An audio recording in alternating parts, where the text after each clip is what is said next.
Hi guys, here we go, chapter 44. So they've snuck back towards camp, and now we're gonna see what happens. Let me change my sticky. Now we're gonna see what happens. Dun, da, da, da. All right. Hold on, I have to fix my camera. There we go. Lovely. So, chapter 44, page 198. Stanley tried to sleep, not knowing when he'd get a chance again. He heard the showers and later the sounds of dinner.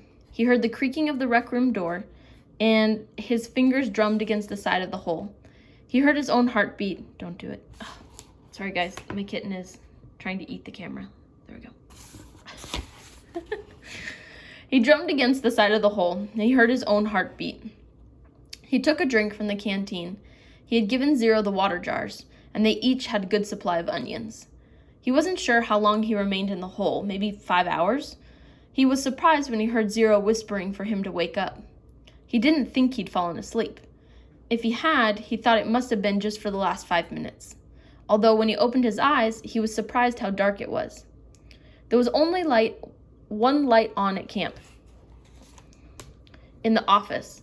The sky was cloudy, so there was very little starlight. Stanley could see a sliver of a moon, which appeared and disappeared among the clouds. He carefully led Zero to the hole, which was hard to find in the darkness. He stumbled over a small... Sorry, guys.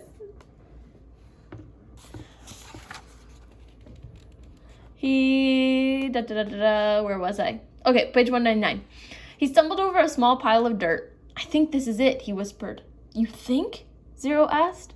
It is it, said Stanley, sounding more certain than he really was. He climbed down, and Zero handed him the shovel.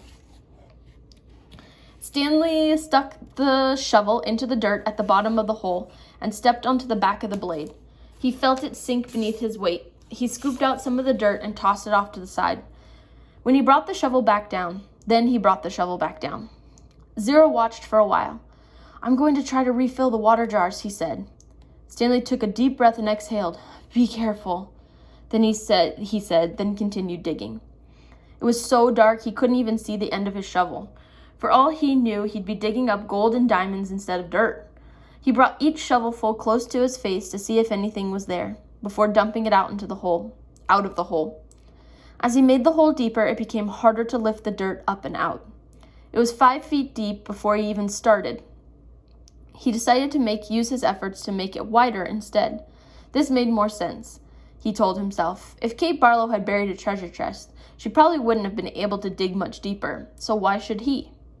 Of course, Kate Barlow probably had a whole gang of thieves helping her. You want some breakfast? Stanley jumped at the sound of Zero's voice. He hadn't heard him approach. Zero handed down a box of cereal, and Stanley carefully poured some cereal into his mouth. He didn't want to put his dirty hands inside the box. He nearly gagged at the ultra-sweet taste. They were sugar-frosted flakes, and after eating nothing but onions for more than a week, he had trouble Stop. Guys, reading with a kitten is really not easy. He washed them down with this, there we go. They were sugar-frosted flakes, and after eating nothing but onions for more than a week, he had trouble adjusting to the flavor. He washed them down with a swig of water. Zero took over the digging, and Stanley sifted his fingers through the fresh piles of dirt. Sifted is when you, run stuff through your fingers to try and, get the stuff out. Stanley sifted his fingers through the fresh piles of dirt, in case he had missed anything. He wished he had a flashlight. A diamond no bigger than a pebble would be worth thousands of dollars. Yet there was no way he'd see it. They finished the water that Zero had gotten from the spigot by the showers. Stanley said he'd go fill the jars again, but Zero insisted that he do it instead. No offense, but you make too much noise when you walk. You're too big. Stanley returned to the hole. As the hole grew wider, parts of the surface kept caving in. They were running out of room to make it much wider. They'd first have to move some of the surrounding dirt piles out of the way. He wondered how much time they had before the camp woke up. How's it going? Zero asked when he returned with the water. Stanley shrugged one shoulder, and he brought the shovel down on the side of his hole. shaving off a slice of dirt wall. As he did so, he felt the shovel bounce off something hard. What was that? Zero asked. Stanley didn't know. He moved a shovel up and down the side of the hole. As the dirt chipped and flaked away, the hard object became more pronounced. It was sticking out of the side of the hole, about 1.5 feet from the bottom. He felt it with his hands. What is it? Zero asked. He could just feel a corner of it. Most of it was still buried, and it had a cool, smooth texture of metal. I think I might have found the treasure chest, he said. His voice was filled with more astonishment than excitement. Really? Asked Zero. I think so, Stanley said. The hole was wide enough for him to hold the shovel lengthwise and dig sideways into the wall. He knew he had to dig very carefully, and he didn't want the side of the hole to collapse along with the huge pile of dirt directly above it. He scraped at the dirt wall until it exposed one entire side of a box-like object. He ran his fingers over it, and it felt to be about 8 inches tall and almost 2 feet wide. He had no way of knowing how far into the earth it extended. He tried pulling it out, but it wouldn't budge. He was afraid the only way to get it out was to start back up at the surface and dig down. They didn't have time for that. I'm going to try to dig a hole underneath it, he said. Then maybe I can pull it down and slip it out. Go for it, said Zero. Stanley jammed the shovel into the bottom of his hole. It carefully began to dig a tunnel underneath the metal object. He hoped it didn't cave in. Occasionally he'd stop, stoop down, and try to feel the far edge of the box. But even when the tunnel was long as his arm, he still couldn't feel the other side. Once again, he tried pulling it out, but it was firmly in the ground. If he pulled too hard, feared he'd cause a cave-in. He knew that when he was ready to pull it out, he would have to do it quick before the ground above it collapsed. His tunnel grew deeper and wider and more precarious, more dangerous. Stanley was able to feel latches on the end of the box, and then the leather handle. It wasn't really a box. I think it might be some kind of metal suitcase, he told Zero. Can you pry it loose with the shovel? Zero suggested. I'm afraid the side of the hole will collapse. You might as well give it a try, said Zero. Stanley took a sip of water. Might as well, he said. He forced the tip of the shovel between the dirt and the top of the metal case and tried to wedge it free. He wished he could see what he was doing. He worked the end of the shovel back and forth, up and down, until he felt the suitcase fall free. Then he felt the dirt come piling down on top of it. But it wasn't a huge cave-in. As he knelt down to the hole, he could tell that only a small portion of the earth had collapsed. He dug with his hands until he found the leather handle. Then he pulled the suitcase up out of the dirt. I got it, he exclaimed. It was heavy, and he handed it up to Zero. You did it, Zero said, taking it from him. We did it, said Stanley. He gathered his remaining strength and pulled him up out of the hole. Suddenly, a bright light was shining in his face. Thank you, said the warden. You boys have been a big help. No, the warden's there. Okay, let's see what's going to happen. Chapter 45, page 204. The beam of the flashlight was directed away from Stanley's eyes and onto Zero, who was sitting on his knees. The suitcase was on his lap.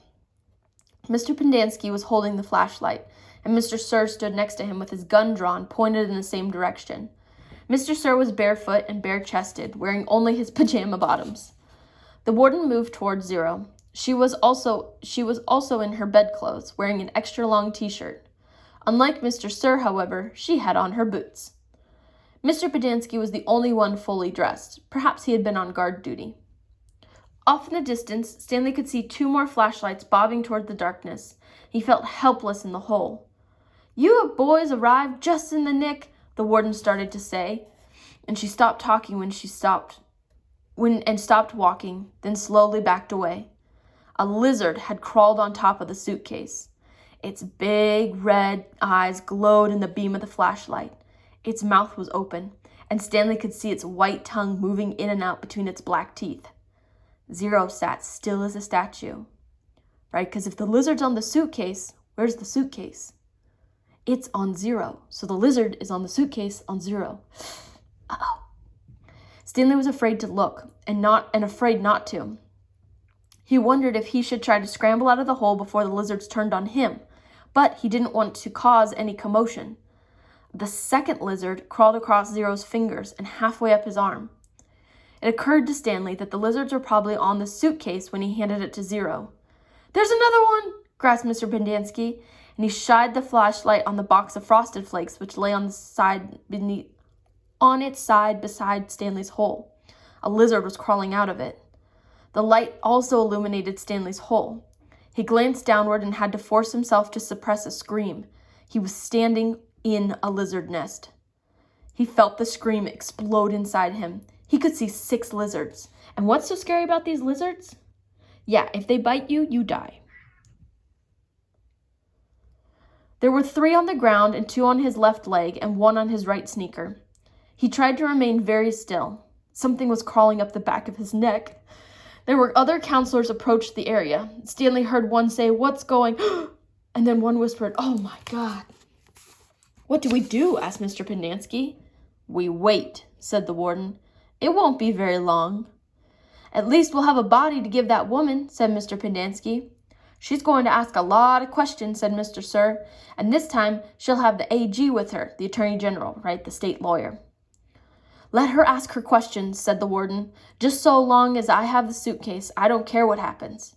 "Do you know how long—" Her voice trailed off when she stared up again. "When I was little, I'd watch my parents dig holes every weekend and holiday. When I got bigger, I had to dig too, even on Christmas." Right, because she was the little girl of the 2 people who came and killed Kate Barlow. So she's grown up her whole life digging these holes. So that's why she's so angry. Stanley felt tiny claws dig into the side of his face as the lizard pulled itself off his neck and up past his chin. Ugh. Anybody else got the creeps? "It won't be long now," said the warden. Stanley could hear his heartbeat. Each beat told him he was still alive, at least for 1 more second. Ah!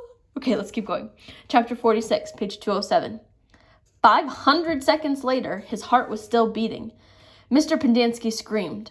The lizard, which had been in the cereal box, was springing towards him. Mr. Sir shot it in midair. Stanley felt the blast shatter the air around him, and the lizard scurried frantically across his very still body. He did not flinch. A lizard ran across his closed mouth. He glanced at Zero, and Zero's eyes met his. Somehow, they were both still alive, at least for 1 more second, 1 more heartbeat. Mr. Sir lit a cigarette. "I thought you quit," said one of the other counselors. "Yeah, well, sometimes sunflower seeds just won't cut it." He took a long drag of his cigarette. "I'm going to have nightmares the rest of my life." "Maybe we should just shoot them," suggested Mr. Pendanski. "Who?" asked a counselor. "The lizards or the kids?" Mr. Pendanski laughed grimly. "The kids are going to die anyways." He laughed again. "At least we got plenty of graves to choose from." "Ooh." "We've got time," said the warden. "I've waited this long. I can wait another few—" Her voice trailed off. Stanley felt a lizard crawl in and out of his pocket. "We're going to keep our story simple," said the warden. "That woman's going to ask a lot of questions, and the AG will most likely initiate an investigation. So this is what happened. Stanley tried to run away in the night, fell in a hole, and the lizards got him. That's it. We're not even going to give them Zero's body. As far as anybody knows, Zero doesn't exist. Like Mom said, we got plenty of graves to choose from." Whew. So they're going to let the lizards kill Stanley, lie about his death, and then just bury Zero somewhere because they've got all these holes. "Why would he run away if he knew he was getting released today?" asked Mr. Pendanski. "Who knows? He's crazy. That was why we couldn't release him yesterday. He was delirious, and he had to keep watch over him so he couldn't hurt himself or anybody else." Right, so they're just making up these crazy lies about Zero. "She's not going to like that," said Mr. Pendanski. "She's not going to like anything we tell her," said the warden. She stared at Zero in the suitcase. "Why aren't you dead yet?" she asked. Stanley only half listened to the talk of the counselors. He didn't know who that woman was or what AG meant, and he didn't even realize that they were initials. It sounded like one word, Ag. His mind was focused on the tiny claws that moved up and down his skin and through his hair. He tried to think about other things. He didn't want to die, with the image of the warden, Mr. Sir, and the lizard etched into his brain. Instead, he tried to see his mother's face. His brain took him back to a time when he was very little, all bundled up in a suit, and he and his mother were walking hand in hand, mitten in mitten, and they both slipped on some ice and fell and rolled down a snow-covered hillside. They ended up at the bottom of the hill, and he remembered he almost cried, but instead he laughed, and his mother laughed too. He could feel the same light-headed feeling he felt then, dizzy from rolling down the hill. He felt the sharp coldness of the snow against his ears, and he could see flecks of snow on his mother's bright, cheery face. This was where he wanted to be when he died. "Hey, caveman, guess what?" said Mr. Sir. "You're innocent after all. I thought you'd like to know that. Your lawyer came to get you yesterday. Too bad you weren't here." The words meant nothing to Stanley, who was still in the snow. He and his mother climbed back up the hill and rolled down again, this time on purpose. Later they had hot chocolate with lots of melted marshmallows. So he's just trying to keep happy memories in his brain to ignore the fact that he's covered in deadly lizards. "It's getting close to 4:30, said Mr. Pendanski. "They'll be waking up." The warden told the counselors to return to the tents. She told them to give the campers breakfast and to make sure they didn't talk to anyone. As long as they did, as they were told, they wouldn't have to dig any more holes. If they talked, they would be severely punished. "How should we say they will be punished?" one of the counselors asked. "Let them use their imaginations," said the warden. Stanley watched the counselors return to the tents, leaving only the warden and Mr. Sir behind. He knew the warden didn't care whether the campers dug any more holes or not. She'd found what she was looking for.